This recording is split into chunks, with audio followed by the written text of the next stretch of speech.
Hi friends, welcome back to S P tech Kannada YouTube channel. ವೀಕ್ಷಕರೇ, ಈ ವಿಡಿಯೋದಲ್ಲಿ ತಮಗೆ ಏನು ಮಾಹಿತಿನ ತಿಳಿಸ್ಕೊಡ್ತಾ ಇದ್ದೀನಿ ಅಂತಂದರೆ, ಬಹಳಷ್ಟು ಜನರು ಯುವ ನಿಧಿ ಯೋಜನೆಗೆ ಸಂಬಂಧಪಟ್ಟಂತೆ ಬಹಳಷ್ಟು ಜನರು ಕಮೆಂಟ್ಗಳನ್ನು ಮಾಡಿದ್ರಿ. ಅದರಲ್ಲಿ ಮುಖ್ಯವಾಗಿ ವೀಕ್ಷಕರೇ, ಜನವರಿ ಮತ್ತು ಫೆಬ್ರವರಿ ಮತ್ತು ಮಾರ್ಚ್ ತಿಂಗಳ ಯುವ ನಿಧಿ ಹಣನ ಯಾವಾಗ ಬರುತ್ತೆ, ಯಾವಾಗ ಜಮಾ ಆಗುತ್ತೆ ಅಂತ ಬಹಳಷ್ಟು ಜನರು ಕೇಳ್ತಾ ಇದ್ರು. ಮತ್ತು ಇನ್ನು ಕೆಲವೊಂದಿಷ್ಟು ಜನರು ನಾವು ಸ್ಟೇಟಸ್ನ ಚೆಕ್ ಮಾಡಿದಾಗ ನಮ್ಮದು DDPI ಪೆಂಡಿಂಗ್ ಅಂತ ತೋರಿಸ್ತಾ ಇದೆ, DDPU ಪೆಂಡಿಂಗ್ ಅಂತ ತೋರಿಸ್ತಾ ಇದೆ, DWO ಪೆಂಡಿಂಗ್ ಅಂತ ತೋರಿಸ್ತಾ ಇದೆ. ನಾವು ಏನು ಮಾಡಬೇಕು ಅಂತ ಕೇಳ್ತಾಯಿದ್ರು. ಅದ್ರ ಬಗ್ಗೆಯೂ ಕೂಡ ಈ ವಿಡಿಯೋದಲ್ಲಿ ಕಂಪ್ಲೀಟಾಗಿ ಮಾಹಿತಿನ ತಿಳಿಸ್ಕೊಡ್ತೀನಿ. ಮತ್ತು ಯಾರಿಗೆಲ್ಲ ಇನ್ನೂ ಕೂಡ ಹಣನ ಜಮಾ ಆಗಿಲ್ಲ, ಯಾರಿಗೆಲ್ಲ ಜನವರಿ ಮತ್ತು ಫೆಬ್ರವರಿ ಮತ್ತು ಡಿಸೆಂಬರ್ ತಿಂಗಳದು ಕೂಡ ಹಣ ಜಮಾ ಆಗಿಲ್ಲ ಅಂತಂದರೆ ಅಂಥವ್ರಿಗೆ ಯಾವಾಗ ಬರುತ್ತೆ ಹಣನ ಅಂತ ಅದನ್ನು ಕೂಡ ಕಂಪ್ಲೀಟಾಗಿ ಮಾಹಿತಿನ ತಿಳಿಸ್ಕೊಡ್ತಾಯಿದ್ದೀನಿ. ಮತ್ತು ಯಾರೆಲ್ಲ ಕೌಶಲ್ಕರಲ್ಲಿ ರಿಜಿಸ್ಟ್ರೇಷನ್ ಮಾಡಿಸ್ಕೊಂಡಿಲ್ಲ, ಕಳೆದ 6 ತಿಂಗಳಿಂದ ಹಣನ ಪಡೆದುಕೊಂಡಿದ್ದೀನಿ, ನಾವು ಕೌಶಲ್ಕರಲ್ಲಿ ರಿಜಿಸ್ಟ್ರೇಷನ್ ಕಡ್ಡಾಯವಾಗಿ ಆಗಲೇಬೇಕಾ ಅಂತ ಕೇಳ್ತಾಯಿದ್ರು. ಅದ್ರ ಬಗ್ಗೆಯೂ ಕೂಡ ಕಂಪ್ಲೀಟಾಗಿ ಮಾಹಿತಿನ ತಿಳಿಸ್ಕೊಡ್ತಾಯಿದ್ರಿ. ಅದಕ್ಕೋಸ್ಕರ ಯುವ ನಿಧಿ ಯೋಜನೆಗೆ ಸಂಬಂಧಪಟ್ಟಂತೆ ನೀವು ಏನೆಲ್ಲ ಡೌಟ್ಸ್ಗಳನ್ನು ಕೇಳಿದ್ರಿ ಎಲ್ಲದರ ಬಗ್ಗೆಯೂ ಕೂಡ ಈ ವಿಡಿಯೋದಲ್ಲಿ ಇನ್ ಡೀಟೇಲ್ ಆಗಿ ಮಾಹಿತಿನ ತಿಳಿಸ್ಕೊಡ್ತಾ ಇದ್ದೀನಿ. ಮತ್ತು ಯುವ ನಿಧಿ ಯೋಜನೆಗೆ ಅರ್ಜಿನ ಸಲ್ಲಿಸಿದ ಮೇಲೆ ನಾವು ಪ್ರತಿ ತಿಂಗಳು ಸೆಲ್ಫ್ ಡಿಕ್ಲೇಷನ್ ಮಾಡಬೇಕಾ ಅಥವಾ ಫಸ್ಟ್ ಪೇಮೆಂಟ್ ಬಂದ ಮೇಲೆ ನಾವು ಸೆಲ್ಫ್ ಡಿಕ್ಲೇಷನ್ ಮಾಡಬೇಕಾ ಅಂತ ಕೇಳ್ತಾಯಿದ್ರು. ಅದ್ರ ಬಗ್ಗೆಯೂ ಕೂಡ ಕಂಪ್ಲೀಟಾಗಿ ಮಾಹಿತಿನ ತಿಳಿಸ್ಕೊಡ್ತಾ ಇದ್ದೀನಿ. ಅದಕ್ಕೋಸ್ಕರ ಈ ಒಂದು ವಿಡಿಯೋ ಭಾಳಷ್ಟು ಇನ್ಫಾರ್ಮೇಟಿವ್ ಆಗಿರುವಂಥ ವಿಡಿಯೋ ಆಗಿರುತ್ತೆ. ಯಾರೆಲ್ಲ ಒಂದು ಯುವ ನಿಧಿ ಹಣಕ್ಕಾಗಿ ವೇಟ್ ಮಾಡ್ತಾ ಇದ್ರಿ ಅಂಥವರಿಗೆ ಈ ವಿಡಿಯೋದಲ್ಲಿ ಗುಡ್ ನ್ಯೂಸ್ ಇದೆ ವೀಕ್ಷಕರೇ. ಹೀಗಾಗಿ ಮಿಸ್ ಮಾಡದೆ ಕಡೆ ತನಕ ವಿಡಿಯೋನ ವಾಚ್ ಮಾಡಿ ಅಂತ ಹೇಳ್ತಾ, ಇನ್ನೂ ಯಾರು ವಿಡಿಯೋಗೆ ಲೈಕ್ ಮಾಡಿಲ್ಲ ಅಂತಂದರೆ ವಿಡಿಯೋ ನೋಡುವಂಥ ಪ್ರತಿಯೊಬ್ಬರು ಕೂಡ ತಪ್ಪದೆ ವಿಡಿಯೋಗೆ ಲೈಕ್ ಮಾಡಿ. ವಿಡಿಯೋಗೆ ಲೈಕ್ ಮಾಡಿದ ತಕ್ಷಣ ಹೈಪನ ಆಪ್ಷನ್ ಕೂಡ ಬರುತ್ತೆ, ಅದನ್ನು ಕೂಡ ಕ್ಲಿಕ್ ಮಾಡಿ. ಮತ್ತು ಇನ್ನೂ ಯಾರೂ ಒಂದು ಯೂಟ್ಯೂಬ್ ಚಾನಲ್ನ ಸಬ್ಸ್ಕ್ರೈಬ್ ಆಗಿಲ್ಲ ಅಥವಾ ಹೊಸದಾಗಿ ಯಾರಾದರೂ ಯೂಟ್ಯೂಬ್ ಚಾನಲ್ನ ನೋಡ್ತಾ ಇದ್ರಿ ಅಂತಂದರೆ ಈ ರೀತಿಯಾಗಿ ಸಬ್ಸ್ಕ್ರೈಬ್ ಅನ್ನೋ ಆಪ್ಷನ್ ಇರುತ್ತೆ, ಇಲ್ಲಿ ಸ್ಕ್ರೀನ್ ಮೇಲೆ ನೋಡ್ಕೊಳ್ಬೋದು. ಸಬ್ಸ್ಕ್ರೈಬ್ ಆಪ್ಷನ್ ಮೇಲೆ ಕ್ಲಿಕ್ ಮಾಡಿ. ಸಬ್ಸ್ಕ್ರೈಬ್ ಆಪ್ಷನ್ ಮೇಲೆ ಕ್ಲಿಕ್ ಮಾಡಿದ ನಂತರ ಮತ್ತೆ ಒಂದು ಸಾರಿ ಸಬ್ಸ್ಕ್ರೈಬ್ ಆಪ್ಷನ್ ಮೇಲೆ ಕ್ಲಿಕ್ ಮಾಡಿ, ಅಲ್ಲಿ ಆಲ್ ಅನ್ನೋ ಆಪ್ಷನ್ನ ಸೆಲೆಕ್ಟ್ ಮಾಡ್ಕೊಳ್ಳಿ. ಈ ರೀತಿ ಮಾಡೋದ್ರಿಂದ ಮುಂದೆ ನಾವು ಯಾವುದೇ ರೀತಿಯಾಗಿರ್ತಕ್ಕಂಥ ಹೊಸ ಮಾಹಿತಿಗಳು, ಹೊಸ ವೀಡಿಯೋಗಳು, ಸಾರ್ವಜನಿಕರಿಗೆ ಉಪಯುಕ್ತವಾಗುವಂಥ ಮಾಹಿತಿಗಳು ನಮ್ಮ ಒಂದು ಯೂಟ್ಯೂಬ್ ಚಾನಲ್ ಮೇಲೆ ಅಪ್ಲೋಡ್ ಮಾಡಿದರೆ ನಿಮಗೆ ಮೊದಲಿಗೆ ನೋಟಿಫಿಕೇಶನ್ ಬರುತ್ತೆ. ನೋಟಿಫಿಕೇಶನ್ ಕ್ಲಿಕ್ ಮಾಡೋ ಮುಖಾಂತರವಾಗಿ ಹೊಸ ವೀಡಿಯೋಗಳ ನೋಟಿಫಿಕೇಶನ್ ನೀವು ಮೊದಲನೇದಾಗಿ ಪಡೆದುಕೊಳ್ಬೋದು ಅಂತ ಹೇಳ್ತಾ, ಬನ್ನಿ ವೀಕ್ಷಕರೇ ವಿಡಿಯೋನ ತಡ ಮಾಡದೆ ಶುರು ಮಾಡೋಣ. ವೀಕ್ಷಕರೇ, ಬಹಳಷ್ಟು ಯುವ ನಿಧಿ ಫಲಾನುಭವಿಗಳು ನಮಗೆ ಕಮೆಂಟ್ಗಳನ್ನು ಮಾಡ್ತಾಯಿದ್ರು. ನಾವು ಸ್ಟೇಟಸ್ನ ಚೆಕ್ ಮಾಡಿದಾಗ ನಮ್ಮೊಂದು ಸ್ಟೇಟಸಲ್ಲಿ DDPI ಪೆಂಡಿಂಗ್ ಅಂತ ತೋರಿಸ್ತಾ ಇದೆ, ಮತ್ತು DDPO ಆಫೀಸ್ ಪೆಂಡಿಂಗ್ ಅಂತ ತೋರಿಸ್ತಾ ಇದೆ, DWO ಆಫೀಸ್ ಪೆಂಡಿಂಗ್ ಅಂತ ತೋರಿಸ್ತಾ ಇದೆ. ಮತ್ತು ಸ್ಟೇಟಸ್ನ ಚೆಕ್ ಮಾಡಿದಾಗ ನಾವು ಹೈಯರ್ ಸ್ಟಡಿ ಮಾಡ್ತಾಯಿದ್ದೀರಿ ಅಂತ ತೋರಿಸ್ತಾ ಇದೆ. ಸ್ಟೇಟಸಲ್ಲಿ ನಾವು ಏನು ಮಾಡಬೇಕು ಅಂತ ಕೇಳ್ತಾಯಿದ್ರು. ವೀಕ್ಷಕರೇ, ನೀವು ಏನಾದರೂ DDPI ಅಂದರೆ ಹೊಸದಾಗಿ ಇವಾಗ ಯುವ ನಿಧಿ ಯೋಜನೆಗೆ ಅರ್ಜಿನ ಸಲ್ಲಿಸಿದ್ರಿ ಅಂತಂದರೆ ನೀವು ಯಾವುದೇ ರೀತಿಯಾಗಿರ್ತಕ್ಕಂಥ ಡಾಕ್ಯುಮೆಂಟ್ ವೆರಿಫಿಕೇಷನ್ ಮಾಡಿಸಿಲ್ಲ, ನಿಮ್ಮದು ಸ್ಟೇಟಸ್ ಚೆಕ್ ಮಾಡಿದಾಗ DDPI ಪೆಂಡಿಂಗ್ ತೋರಿಸ್ತಾ ಇದೆ ಅಂತಂದರೆ ನೀವು DDPI ಆಫೀಸಲ್ಲಿ ಹೋಗಿ ನಿಮ್ಮ ಎಲ್ಲ ದಾಖಲೆಗಳ ಒರಿಜಿನಲ್ ದಾಖಲೆಗಳನ್ನು ತೆಗೆದುಕೊಂಡು ಹೋಗಿ ಅಲ್ಲಿ ಯಾವೆಲ್ಲ ದಾಖಲೆಗಳು ಕೇಳ್ತಾರೆ ಅವೆಲ್ಲ ದಾಖಲೆಗಳನ್ನು ವೆರಿಫೈ ಮಾಡಿಸ್ಕೊಂಡು ಬರಬೇಕಾಗುತ್ತೆ ವೀಕ್ಷಕರೇ. ಅಂದರೆ ಡಾಕ್ಯುಮೆಂಟ್ ವೆರಿಫಿಕೇಷನ್ ಕಂಪ್ಲೀಟಾಗಿ ಮಾಡಬೇಕಾಗುತ್ತೆ. ಅದಾದ ನಂತರ ನಿಮ್ಮ ಒಂದು ಅಪ್ಲಿಕೇಶನ್ DDPO ಆಫೀಸಲ್ಲಿ ಪೆಂಡಿಂಗ್ ತೋರಿಸ್ತಾ ಇದ್ದರೆ ಮತ್ತೆ ನೀವು DDPO ಆಫೀಸಲ್ಲಿ ಹೋಗಿ ಎಲ್ಲ ದಾಖಲೆಗಳು ಅಂತಂದರೆ ಡಾಕ್ಯುಮೆಂಟ್ ವೆರಿಫಿಕೇಷನ್ ಮಾಡಿಸ್ಕೊಂಡು ಬರಬೇಕಾಗುತ್ತೆ.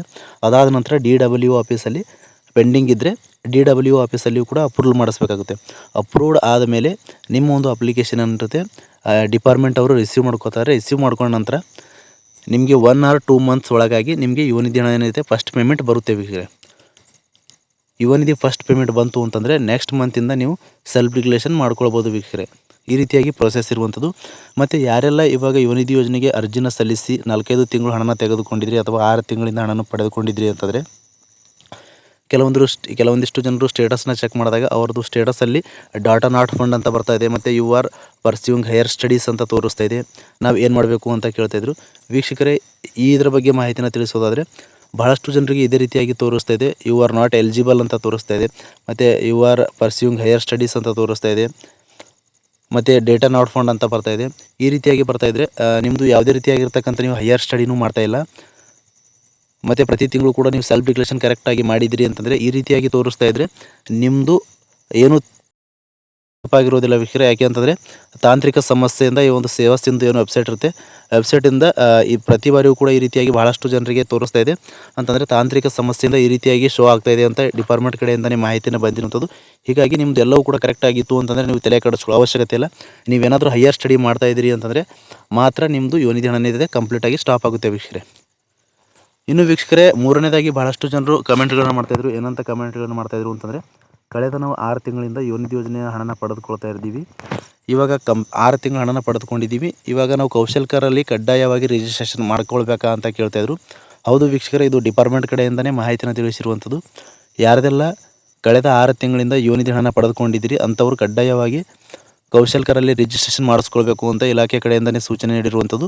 ಈಗಾಗಲೇ ಕೌಶಲ್ಕರ್ ವೆಬ್ಸೈಟ್ ಕೂಡ ಓಪನ್ ಇದೆ ವೀಕ್ಷಕರೇ. ಹೀಗಾಗಿ ಯಾರೆಲ್ಲ ಇನ್ನೂ ಕೂಡ ಕೌಶಲ್ಕರಲ್ಲಿ ರಿಜಿಸ್ಟ್ರೇಷನ್ ಮಾಡಿಸ್ಕೊಂಡಿಲ್ಲ, ಕೌಶಲ್ಕರಲ್ಲಿ ರಿಜಿಸ್ಟ್ರೇಷನ್ ಮಾಡಿಸ್ಕೊಳ್ಳಿ ಅಂತ ಹೇಳ್ತಾ, ಮತ್ತು ಇನ್ನೂ ಈಗ 4ನೇದಾಗಿ ಅಪ್ಡೇಟ್ ಮಾಹಿತಿನ ತಿಳಿಸೋದಾದರೆ, ಭಾಳಷ್ಟು ಜನರು ಜನವರಿ ಮತ್ತು ಫೆಬ್ರವರಿ ಮಾರ್ಚ್ ತಿಂಗಳದು ಹಣನ ನಮಗೆ ಬಂದಿಲ್ಲ, ಇನ್ನೂ ಕೂಡ ಜಮಾ ಆಗಿಲ್ಲ ಅಂತ ಕಮೆಂಟ್ಗಳನ್ನು ಮಾಡ್ತಾಯಿದ್ರು.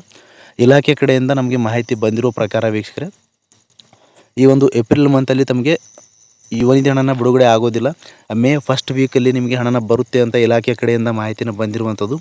ಆದರೆ ನಿಖರವಾದಂಥ ದಿನಾಂಕನ ಸ್ಪಷ್ಟಪಡಿಸಿಲ್ಲ. ಹೀಗಾಗಿ ತಮಗೆ ಈ ವಿಡಿಯೋದಲ್ಲಿ ದಿನಾಂಕನೂ ಕೂಡ ನಾನು ಸ್ಪಷ್ಟಪಡಿಸ್ತಾ ಇಲ್ಲ. ಹೀಗಾಗಿ ವೀಕ್ಷಕರೇ, ಇಲಾಖೆ ಕಡೆಯಿಂದ ಬಂದಿರುವಂಥ ಅಪ್ಡೇಟ್ನ ತಮಗೆ ತಿಳಿಸ್ಕೊಡ್ತಿದ್ದೀನಿ. ಮೇ ಫಸ್ಟ್ ವೀಕಲ್ಲಿ ಪೆಂಡಿಂಗ್ ಇರುವಂಥವರಿಗೆ ಹಣನ ಬಿಡುಗಡೆ ಮಾಡ್ತೀವಿ, ಜಮಾ ಮಾಡ್ತೀವಿ ಅಂತ ಮಾಹಿತಿಯನ್ನು ತಿಳಿಸಿರುವಂಥದ್ದು. ತಿಳಿಸಿರ್ತಕ್ಕಂಥ ಅಪ್ಡೇಟ್ನ ತಮಗೆ ತಿಳಿಸ್ಕೊಟ್ಟಿದ್ದೀನಿ. ಯಾರಿಗೆಲ್ಲ ವೀಕ್ಷಕರೇ ಸ್ಟೇಟಸ್ ಚೆಕ್ ಮಾಡಿದಾಗ ಏನೆಲ್ಲ ಒಂದು ಸ್ಟೇಟಸಲ್ಲಿ ಶೋ ಆಗ್ತಾಯಿದೆ ಅಂತ ದಯವಿಟ್ಟು ಕಮೆಂಟ್ ಬಾಕ್ಸಲ್ಲಿ ಕಮೆಂಟ್ ಮಾಡಿ. ಜೊತೆಗೆ ವೀಕ್ಷಕರೇ, ಯಾರಿಗೆಲ್ಲ ಎಷ್ಟು ತಿಂಗಳ ಹಣನ ಪೆಂಡಿಂಗ್ ಇದೆ ಅಂತ ಅದನ್ನು ಕೂಡ ಕಮೆಂಟ್ ಬಾಕ್ಸಲ್ಲಿ ಕಮೆಂಟ್ ಮಾಡಿ ತಿಳಿಸಿ ಅಂತ ಹೇಳ್ತಾ, ಇಷ್ಟು ಒಂದು ಯುವ ನಿಧಿ ಯೋಜನೆಗೆ ಸಂಬಂಧಪಟ್ಟಂತೆ ನೀವೇನೆಲ್ಲ ಡೌಟ್ಸ್ಗಳನ್ನು ಕೇಳಿದ್ರಿ ಎಲ್ಲದರ ಬಗ್ಗೆಯೂ ಕೂಡ ಕಂಪ್ಲೀಟಾಗಿ ಮಾಹಿತಿನ ತಿಳಿಸ್ಕೊಟ್ಟಿದ್ದೀನಿ. ಹಣ ಯಾವಾಗ ಬರುತ್ತೆ ಅಂತ ಇಲಾಖೆ ಕಡೆಯಿಂದ, ಅಂದರೆ ಇಲಾಖೆಯ ಒಳಾಂಗಣ ಮೂಲಗಳಿಂದ ಮಾಹಿತಿ ಬಂದಿರೋ ಪ್ರಕಾರ ಮೇ 10ನೇ ತಾರೀಕು ಒಳಗಾಗಿ ನಿಮಗೆ ಪೆಂಡಿಂಗ್ ಇರುವಂಥವ್ರ ಹಣನ ಬಿಡುಗಡೆ ಆಗುತ್ತೆ ಅಂತ ಇಲಾಖೆ ಕಡೆಯಿಂದ ಮಾಹಿತಿನ ಬಂದಿರುವಂಥದ್ದು. ಅಂತಂದರೆ ಇವಾಗ ಇಲಾಖೆ ಕಡೆಯಿಂದ ಎಲ್ಲವೂ ಕೂಡ ಅಂತಂದರೆ ಲಿಸ್ಟ್ ಕೂಡ ಒಂದು ಕಳಿಸಿದ್ದಾರೆ ಅಂತ. ಲಿಸ್ಟ್ ಕಳಿಸಿದ ಮೇಲೆ ಇವಾಗ ಸರ್ಕಾರದ ಕಡೆಯಿಂದ ಏನು ಫಂಡಿಂಗ್ ಅನ್ನೋದು ರಿಲೀಸ್ ಆಗೋದು ಬಾಕಿ ಇರುವಂಥದ್ದು. ಸರ್ಕಾರದ ಕಡೆಯಿಂದ ಫಂಡಿಂಗ್ ರಿಲೀಸ್ ಆದ ತಕ್ಷಣ ನಾವು ಹಣನ ಬಿಡುಗಡೆ ಕಂಪ್ಲೀಟಾಗಿ ಜಮಾ ಮಾಡ್ತೀವಿ ಅಂತ ಮಾಹಿತಿನ ತಿಳಿಸಿರುವಂಥದ್ದು. ಹೀಗಾಗಿ ಸರ್ಕಾರದ ಕಡೆಯಿಂದ ಹಣ ಜಮಾ ಮಾಡೋದು ಪೆಂಡಿಂಗ್ ಇದೆ ಅಂತ ವೀಕ್ಷಕರ ಮಾಹಿತಿನ ತಿಳಿಸಿದ್ದಾರೆ. ಸರ್ಕಾರದ ಕಡೆಯಿಂದ ಹಣನ ರಿಲೀಸ್ ಆಯಿತು ಅಂತಂದರೆ ನಿಮಗೆ 3 ರಿಂದ 4 ದಿನಗಳ ಒಳಗಾಗಿ ನಿಮಗೆ ಹಣನ ಬರುತ್ತೆ ಅಂತ ಮಾಹಿತಿಯನ್ನು ತಿಳಿಸಿರುವಂಥದ್ದು. ತಿಳಿಸಿರ್ತಕ್ಕಂಥ ಅಪ್ಡೇಟ್ನ ತಮಗೆ ತಿಳಿಸ್ಕೊಟ್ಟಿದ್ದೀನಿ. ಮತ್ತೇನಾದರೂ ಯುವ ನಿಧಿ ಯೋಜನೆಗೆ ಸಂಬಂಧಪಟ್ಟಂತೆ ನೀವೇನೆಲ್ಲ ಡೌಟ್ಸ್ಗಳನ್ನ ಇದ್ರೂ ಕೂಡ ಕಮೆಂಟ್ ಬಾಕ್ಸಲ್ಲಿ ಕಮೆಂಟ್ ಮಾಡಿ. ಅಂತಹ ಕಮೆಂಟ್ಗಳನ್ನ ಆದಷ್ಟು ರಿಪ್ಲೈ ಮಾಡೋದಕ್ಕೆ ಪ್ರಯತ್ನ ಮಾಡ್ತೀನಿ ಅಂತ ಹೇಳ್ತಾ, ಫ್ರಮ್ ಬಿಗಿನಿಂಗಿಂದ ಎಂಡ್ವರೆಗೂ ಈ ಒಂದು ವಿಡಿಯೋನ ಮಿಸ್ ಮಾಡದೆ ಕಡೆ ತನಕ ವಾಚ್ ಮಾಡಿದಂಥ ಪ್ರತಿಯೊಬ್ಬರಿಗೂ ಕೂಡ ಹೃದಯಪೂರ್ವಕ ಧನ್ಯವಾದಗಳು ಸ್ನೇಹಿತರೆ. ಮತ್ತೆ ಇದೇ ರೀತಿಯಾಗಿರತಕ್ಕಂಥ ಮಾಹಿತಿಯೊಂದಿಗೆ ಭೇಟಿ ಆಗ್ತಿರೋಣ. ಅಲ್ಲಿವರೆಗೂ ನಮಸ್ಕಾರ.